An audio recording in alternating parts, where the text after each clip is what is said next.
तो हमने देखा था कि सुन लेई ने अपने आप को ब्लास्ट कर लिया था, जिसकी वजह से वह पूरी जगह डिस्ट्रॉय होने लगी थी और इसीलिए लिन तुरंत टेलीपोर्टेशन फॉर्मेशन का यूज करके वापस आने के लिए रेडी हो गया था।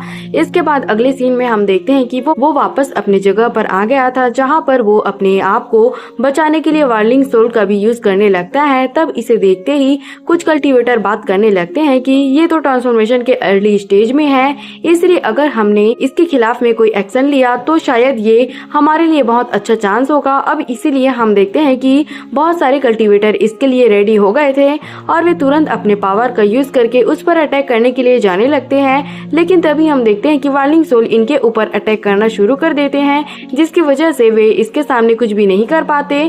तभी हम देखते हैं कि इसे देखकर बाकी लोगों की हालत पूरी तरह से खराब हो गई थी, जिसकी वजह से वे सभी अपनी जान बचाने के लिए वहां से भागने लगते हैं। मगर तभी हम देखते हैं कि यहाँ पर एक और सीनियर आ गया था, जबकि वहीं लिन को ऐसे हालत में देखकर लीगू को इसके बारे में चिंता होने लगती है और इसीलिए वो इससे कहने लगता है कि मास्टर आप मुझे इस तरह से मत डराओ। मगर वहीं लिन कहता है कि सोल डैमेज हुआ है और इसीलिए मुझे इसे जल्दी से रिकवर करने की जरूरत है। इसके बाद हम देखते हैं कि वो तुरंत अपने पावर को भी यूज करना शुरू कर देता है ताकि वो सोल डैमेज को जल्दी से रिकवर कर सके। मगर तभी इसी वक्त हम देखते हैं कि वो सीनियर इसके सामने आ गया था, जो इसे कहने लगता है कि फ्रेंड क्या हो गया जिसकी वजह से तुम्हारी ऐसी हालत हो गई। लेकिन वहीं हम देखते हैं कि लिन इसके बारे में जान गया था और वो कहता है कि ये तो ट्रोल क्लैन से है। इसके बाद वो इसे बता देता है कि इमोर्टल रिल्म का फ्रेगमेंट कोलैप्स हो गया है, जिसके बारे में सुनते ही वो सीनियर इस बात से काफी हैरान हो गया था और कहता है कि अगर सच में ऐसी बात है तो फिर मुझे लगता है कि वहाँ से बचकर निकलने वाला कोई ऑर्डिनरी आदमी नहीं हो सकता। और फिर वो इसे बताता है कि मैं ट्रोल क्लैन से चीहू हूँ। फिर वो लिन से कहता है कि मैं तुम्हारे बारे में नहीं जानता और इसीलिए क्या मैं तुम्हारा नाम जान सकता हूँ। लेकिन तभी हम देखते हैं कि लिन इसे अपना नाम जेंगन्यू बताता है। तभी इसके बारे में सुनकर चीहू सोचने लगता है कि वर्लियन ब्लड स्टार के ऊपर जेंग सरनेम वाले तो केवल हाई लेवल वाले कल्टीवेटर हैं। जिसके बाद वो कहने लगता है कि ये इतने कम एज में ही ट्रांसफॉर्मेशन के अर्ली स्टेज में पहुंच गया है और इसके अलावा ये तो साइलेंट रिल्म के वार्निंग सोल को भी कंट्रोल करने के लिए काबिल है, जिसकी वजह से उसे लगता है कि ये जरूर ही किसी लेवल 5 वाले कल्टीवेशन कंट्री का कोड डिसेबल होगा। अब इसी के बारे में सोचकर वो लिन से कहता है कि क्या मैं तुमसे कुछ बात कर सकता हूँ। जिसके बाद हम देखते हैं कि लिन भी इसके लिए रेडी हो गया था और अब इसीलिए वह अपने वार्निंग सोल को भी वहाँ से हटा देता है। जिसके बाद हम देखते हैं कि चीहू ने भी अपने पावर का यूज करके यहाँ पर कोई बैरियर क्रिएट कर दिया था ताकि और कोई इनके बातों को सुन ना सके। फिर वो लिन से कहता है कि मैं तुम्हारे साथ में पूरा फ्रैंक होकर इसके बारे में बात करूंगा, क्योंकि हम दोनों ही मॉर्मियन ब्लड स्टार से बिलोंग करते हैं और इसीलिए मैं उम्मीद करता हूँ कि तुम मेरी हेल्प कर सकते हो। इसके बाद हम देखते हैं कि वो इसे कोई टोकन देकर देखने के लिए कहता है, जिसमें हम देखते हैं कि वहाँ का नजारा बहुत ही शानदार था और तभी लिन को वहाँ पर इमोर्टल जेट का एक पूरा टुकड़ा दिखाई देता है। अब इसीलिए वह हैरान हो गया था कि क्या इमोर्टल रिल्म में सच में ऐसा ट्रेजर है। तभी चीहू बताने लगता है कि मेरे ट्रोल क्लैन के एंसेस्टर वहाँ पर इंटर हुए थे, जहाँ पर काफी समय के बाद वो इसे खोजने में कामयाब हो पाए और यह जगह असल में इमोर्टल बिस्ट के द्वारा गार्ड है। मगर तभी उसी वक्त वहाँ पर एक साथ में बहुत सारे बैन भी एक्टिवेट हो गए थे, जिसकी वजह से उनको समझ में आ गया था कि वो अकेले यहाँ पर ज्यादा कुछ नहीं कर पाएंगे। लेकिन इसके बाद भी उन्होंने अपने डिवाइन सेंस का यूज करके बहुत सारी चीजों को रिकॉर्ड कर लिया था और फिर उसके तुरंत बाद वो वहाँ से वापस आ गए थे। लेकिन वहीं हम देखते हैं कि लिन को इसके बारे में कोई इंटरेस्ट नहीं होता और फिर वो चीहू से कहता है कि यह जगह तो बहुत सालों पहले ही खोजी जा चुकी है और इसीलिए मुझे लगता है कि किसी और ने भी इसे खोज लिया होगा। लेकिन इस पर चीहू कहता है कि यह पूरी तरह से इम्पॉसिबल है, क्योंकि इस जगह को और कोई बिल्कुल भी नहीं खोज सकता। लेकिन हम देखते हैं कि वो अभी इसे इसके रीजन के बारे में बताने के लिए रेडी नहीं होता और फिर वो लिन से कहता है कि मैं उम्मीद करता हूँ कि तुम इसके बारे में समझ सकते हो।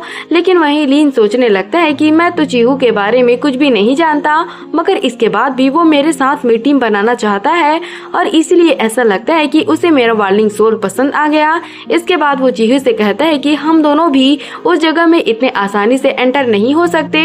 तब इस पर चीहू कहता है कि मैं तुम्हारे साथ में पूरा ईमानदार रहूंगा और मैं तुम्हें बता देना चाहता हूँ कि हम दोनों के अलावा भी और कोई है जिसे कि मैंने इसके लिए इनवाइट किया है। इसलिए मुझे लगता है कि अगर हम तीनों ने एक साथ में मिलकर काम किया तो फिर शायद हम इसमें जरूर कामयाब होंगे। इसके बाद वो इससे कहता है कि तुम्हें इसके बारे में ज्यादा परेशान होने की जरूरत नहीं है, क्योंकि समय आने पर मैं सारे ट्रेजर को सही तरीके से बांट दूंगा। इसके बाद वो इससे कहता है कि तुम इसके बारे में सोचने के लिए टाइम ले सकते हो और फिर वो इसे कोई टोकन देते हुए कहता है कि अगर तुम्हें आने का मन बन जाए तो फिर इसका यूज करके तुम सीधे मेरे पास में आ सकते हो। अब इतनी बात कहने के बाद हम देखते हैं कि वो यहाँ से जाने के लिए रेडी हो गया था और फिर वो कहता है कि मैं तुम्हारा पार्टिसिपेशन का इंतजार करूंगा। लेकिन वहीं उधर हम देखते हैं कि लिन को अभी इसके बारे में कोई ज्यादा चिंता नहीं होती और वो कहता है कि मैं अपनी इंजरी को रिकवर होने से पहले कोई भी बहुत बड़ा रिस्क नहीं ले सकता। अब इसीलिए हम देखते हैं कि वो अपने आप को रिकवर करना शुरू कर देता है। जहाँ कुछ दिन के बाद हम देखते हैं कि वो इमोर्टल एनर्जी का भी यूज करना चाहता था, लेकिन इसे यूज कर पाना अभी इसके लिए कोई आसान बात नहीं होती। जिसके बाद वो कहने लगता है कि मुझे अभी ट्रांसफॉर्मेशन के लेटर स्टेज में पहुंचने का वेट करना होगा, क्योंकि शायद उसके बाद ही मैं इसका यूज कर पाऊंगा, क्योंकि अगर इसके पहले मैंने कोशिश किया तो इसके वजह से मेरी प्रीमोडल स्पिरिट डैमेज हो जाएगी। इसके बाद वो कहने लगता है कि इस बार का ये ट्रिप बहुत ही फायदेमंद रहा, क्योंकि ये इमोर्टल जेड नेचुरली फॉर्म हुआ है, जिसकी वजह से इसकी इमोर्टल और आर्टिफिशियल तरीके से रिफाइन किया गया है, क्योंकि ये क्रिस्टल से काफी ज्यादा है। लेकिन अभी के लिए हम देखते हैं कि ये चीज भी इसके लिए यूजफुल नहीं होती और वो कहता है कि इसके लिए भी मुझे ट्रांसफॉर्मेशन के लेटर स्टेज में पहुंचने का वेट करना होगा। इसके बाद हम देखते हैं कि वो गोल्डन आयरन पीस को देखने लगता है और कहने लगता है कि ये तो किसी डिफेंसिव इमोर्टल टूल के जैसे तो नहीं है। जिसके बाद हम देखते हैं कि वो इसे चेक करने के लिए अपने पावर का भी यूज करने लगा था, जिसके अंदर बहुत सारे क्राफ्टमेट शिप होते हैं। फिर उसे पता चलता है कि ये चीज असल में कोई एंशिएंट जेट स्लीप है, जिसे किसी इमोर्टल के द्वारा कार्व किया गया था। तभी हम देखते हैं कि वो अपने पावर का यूज करके इसे समझने के लिए कोशिश करने लगता है, जहाँ पर हम देखते हैं कि कोई इमोर्टल इसके सामने आ गया था और वो कहने लगता है कि मेरा नाम टियान बाओ सिंह ग्रेन है और दुनिया के सबसे ताकतवर ट्रेजर को फोर्स करना मेरा विश है। लेकिन बड़े अफसोस की बात है कि तबाही ने अचानक से अटैक कर दिया, जिसकी वजह से मैं अपनी पूरे लाइफ के मेहनत को कंटिन्यू नहीं कर सका। फिर हमें पता चलता है कि उसने गॉड शूटिंग कैरियर को पूरी तरह से सील कर दिया है, इसलिए फ्यूचर में अगर किसी डेस्टाइन पर्सन ने इस स्लीप को हासिल कर लिया तो फिर वो जाकर गॉड शूटिंग कैरियर को ले सकता है। लेकिन वही उधर हम देखते हैं कि लिन भी इसके बारे में सुनकर काफी हैरान हो गया था और फिर वो कहता है क्या टियान बाओ सिंह ग्रेन के केब में अभी भी ये ट्रेजर होगा। फिर वो कहने लगता है कि इमोर्टल रिल्म के मटेरियल से बना हुआ ट्रेजर अर्थ के मटेरियल के सामने कुछ भी नहीं है, जिसकी वजह से वो इस चीज को किसी भी कीमत पर मिस नहीं करना चाहता। और अब इसीलिए हम देखते हैं कि वो इसके बारे में पता लगाने के लिए तुरंत वहां पर जाने के लिए रेडी हो गया था। अब इसके कुछ दिन के बाद हम देखते हैं कि वो इस केब को खोजने के लिए आ गया था, जहाँ वो कहने लगता है कि डालवर्स और सेक्ट ने जितने भी इमोर्टल रिल्म के फ्रेगमेंट को रिकॉर्ड किया है, मुझे लगता है कि उन सभी में अब तक तलाशी हो गई होगी। लेकिन फिर भी उसे लगता है कि इमोर्टल रिल्म बहुत ही बड़ा है, इसलिए शायद वो केब भी जेट स्लीप में नहीं होगा। तभी अचानक से हम देखते हैं कि इसके ऊपर कोई अटैक आने वाला था, लेकिन लिन अपने आप को बचा लेता है। तभी इसी बीच हम देखते हैं कि कोई लड़का इसके तरफ भागते हुए आ रहा होता है और कहने लगता है कि फ्रेंड प्लीज तुम मुझे बचा लो। लेकिन वहीं हम देखते हैं कि एक दूसरा लड़का इसका पीछा कर रहा था, जो लिन से कहने लगता है कि इस मैटर से तुम्हारा कोई लेना देना नहीं है और इसलिए मैं चाहता हूँ कि प्लीज तुम यहाँ से साइड हो जाओ।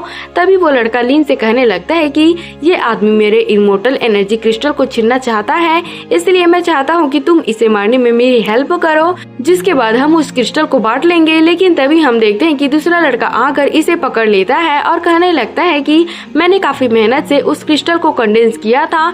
लेकिन अभी भी हम देखते हैं कि वो लड़का अपने आप को इसके हाथों से बचा लेता है और फिर वो लिन से कहने लगता है कि हम दोनों ही वर्मियल ब्लड स्टार से बिलोंग करते हैं, इसलिए मैं चाहता हूँ तुम इसमें मेरी हेल्प करो। लेकिन वहीं हम देखते हैं कि लिन इसकी कोई हेल्प करने के लिए रेडी नहीं होता और कहता है कि यह मैटर तुम्हारा है और इसलिए इसलिए तुम मुझे इसमें इन्वॉल्व करने की कोशिश मत करो।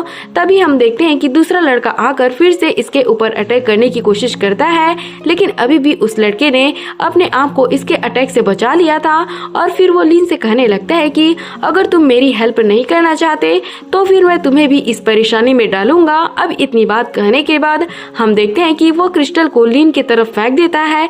जो सीन दिखाते हुए यह एपिसोड यहीं पर खत्म हो जाता है। तो अगर आपको एक्सप्लेनेशन अच्छी लगी हो तो हमारे चैनल को सब्सक्राइब और लाइक जरूर करना। Thanks for watching.